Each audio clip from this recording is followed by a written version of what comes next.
পাঁচ টুকরো হতে চলেছে পাকিস্তান, আর পাকিস্তানকে যদি সমর্থন করে যে দেশগুলো তারাও টুকরো টুকরো হবে। সেই প্রসেস শুরু হয়ে গিয়েছে। আমি আর আপনি যখন এখন কথা বলছি, বালুচিস্তানের একের পর এক শহর পাকিস্তানের হাতের বাইরে চলে যাচ্ছে। এই মুহূর্তের বিগ ব্রেকিং নিউজ, কিশলয়ের অগ্নিবাণে বালুচিস্তানের আরো একটি শহর পাকিস্তানের হাতের বাইরে। পাকিস্তানের মাঙ্গোচর শহর দখল বালুচিস্তানের বিদ্রোহীদের। মাঙ্গোচর শহর দখল বিএলএর ফেথ স্কোয়াডের। একাধিক সরকারি ভবনে আগুন দিয়ে দেওয়া হয়েছে। সরকারি ভবনের দখল নেয় বিএলএ। তুরবাত ও ডুক্কিতেও হামলা চালায় বিএলএ। এই মুহূর্তের অত্যন্ত বড় খবর, এবং সেই ভিডিও উঠে আসছে, একাধিক জায়গায় ভিডিও উঠে আসছে, সেগুলোও দেখাবো পরবর্তীকালে। এই মুহূর্তে বিগ ব্রেকিং নিউজ, একের পর এক এলাকা হাতছাড়া হয়ে যাচ্ছে পাকিস্তানের। পাকিস্তানের মাঙ্গোচর শহর দখল বালুচিস্তানের বিদ্রোহীদের। মাঙ্গোচর শহর দখল করে নিল বালুচিস্তানের বিদ্রোহীরা। যেভাবে টুকরো হচ্ছে পাকিস্তান, প্রথমেই বালুচিস্তান এবং সিন্ধ এই দুটো জায়গা আলাদা হতে চলেছে আর কিছুদিনের মধ্যে। বালুচিস্তান হয়তো আরো সময় লাগতো আলাদা হতে, কিন্তু পাকিস্তান যেভাবে তেদরামি আর ফড়ফড়ানি শুরু করেছে, তাতে খুব শীঘ্রই আলাদা হবে, কয়েকদিনের মধ্যে হবে।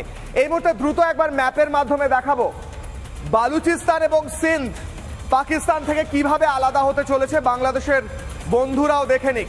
এমনিতে এটা পাকিস্তানের ম্যাপ, একটা ছোট্ট পাপির মতো দেখতে, সুন্দর পাপি বসে আছে ওরকম দেখতে একটা ম্যাপ, এবং তার নিচে যে এই বড় বৃহৎ অংশ সেটা হচ্ছে বালুচিস্তান।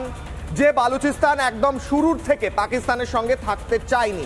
যখন থেকে পাকিস্তান তৈরি হয়েছে, স্বাধীনতার সময় থেকে তারা চেয়েছে আলাদা দেশ। জোর করে পাকিস্তান এখানে দখল নিয়ে রেখেছে। তার সঙ্গে সিন্ধ প্রদেশেও শুরু হয়েছে বড় আন্দোলন। একদিকে বালুচিস্তানের একের পর এক শহর চলে যাচ্ছে বিদ্রোহীদের দখলে, এদিকে আফগানিস্তান, সেই আফগানিস্তানের তরফ থেকেও বিদ্রোহীদের সাহায্য করা হচ্ছে, এবং এই বর্ডার দিয়ে প্রতি মুহূর্তে বহু মানুষ, বহু বিদ্রোহী প্রবেশ করছেন আফগানিস্তান থেকে, যারা আস্তে আস্তে বর্ডারটা পেছন দিকে ঠেলছেন, অর্থাৎ পাকিস্তানের দিকে সরে আসছে আরো বর্ডার। বালুচিস্তানের স্বাধীন অংশ যে এরিয়া, সেটা কিন্তু বাড়ছে। ইতিমধ্যেই বেশ কয়েকটি শহর দখল হয়ে গিয়েছে, এবং সিন্ধ প্রদেশ, সেখানেও বড় বিদ্রোহ এই মুহূর্তে শুরু হয়েছে। খান খান হচ্ছে পাকিস্তান, ভেঙে টুকরো হবে। পিওকে তো আমরা ফেরত পেয়েই গিয়েছি, পেয়েই যাব আর কিছুদিনের মধ্যে, এবং তাছাড়াও অন্যান্য যে অংশগুলো সেগুলো আলাদা হবে। তবে শুরু হবে, বৌনি হবে বালুচিস্তান দিয়ে। আর যখন পাকিস্তানের এই টুকরো টুকরো হওয়ার দশা, অস্ত্রশস্ত্র শেষ হয়ে গিয়েছে, আর 4 দিন যুদ্ধ করতে পারবে যদি যুদ্ধে যায় পাকিস্তান, 4 দিনের বেশি যুদ্ধ করার ক্ষমতা নেই পাকিস্তানের। খান খান হচ্ছে পাকিস্তান। অন্যদিকে নতুন ভিডিও উঠে আসছে পেহেলগাঁও থেকে, যে কথা বলছিলাম, হাড় হিম করা ভিডিও পেহেলগাঁওয়ের নতুন ভিডিও এই মুহূর্তে রিপাবলিক বাংলার হাতে। পেহেলগাঁও জঙ্গি হামলার নতুন ভিডিও প্রকাশ্যে এসেছে। কিশলয়ের অগ্নিবাণে প্রথম সেই ভিডিও, পেহেলগাঁও হামলার হাড় হিম করা ভিডিও। কিভাবে মানুষ পালাচ্ছে, যাদের ওপর হামলা করা হয়েছে সেই হিন্দুদের পালানোর ছবি একটু পরেই দেখতে পারবেন। দৌড়ে পালাচ্ছে হিন্দুরা, এবং সেই এক এক করে বেছে বেছে হিন্দুদের মারা হয়েছে।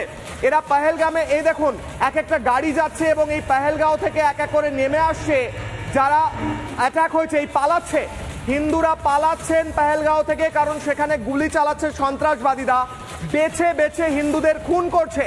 এবং নিচে যারা দাঁড়িয়ে আছেন তারা এখনো ঠিক করে হয়তো জানেন না ওপরে কি হচ্ছে, বা হয়তো জানেন, স্থানীয় অনেকেই জানতেন কি হয়েছে, এবং স্থানীয় যারা জানতো তাদেরকে তুলে নিয়ে যাওয়া হয়েছে। আর ওপর থেকে এক এক করে হিন্দুরা নেমে আসছে নিচে, এবং দৌড়ে পালাচ্ছেন, প্রাণ বাঁচিয়ে দৌড়ে পালাচ্ছেন হিন্দুরা, কারণ তাদের বেছে বেছে মারা হচ্ছে। আর অনেকে এই মুহূর্তে বোঝার চেষ্টা করছেন যে কি হয়েছে, দাঁড়িয়ে দেখছেন কেন এই হালচাল, কেন ওপর থেকে নেমে আসছে হঠাৎ করে হিন্দুরা। এই মুহূর্তে হাড় হিম করা পেহেলগাঁওর আরো ভিডিও সামনে আসছে, যেভাবে হিন্দুরা দৌড়ে পালিয়ে আসছে ওপর থেকে। পেহেলগাঁওর ওপরের যে রাস্তা নিচের দিকে নেমে আসছে, গাড়ি নিয়ে অত্যন্ত দ্রুত গতিতে একটি গাড়ি বেরিয়ে গেল, কারণ পালিয়ে আসছে হিন্দুরা, এবং সেই পালিয়ে আসার ছবি প্রকাশ্যে আসছে। পেহেলগাঁওয়ের হাড় হিম করা ভিডিও, আরও একটি ভিডিও প্রকাশ্যে এসেছে।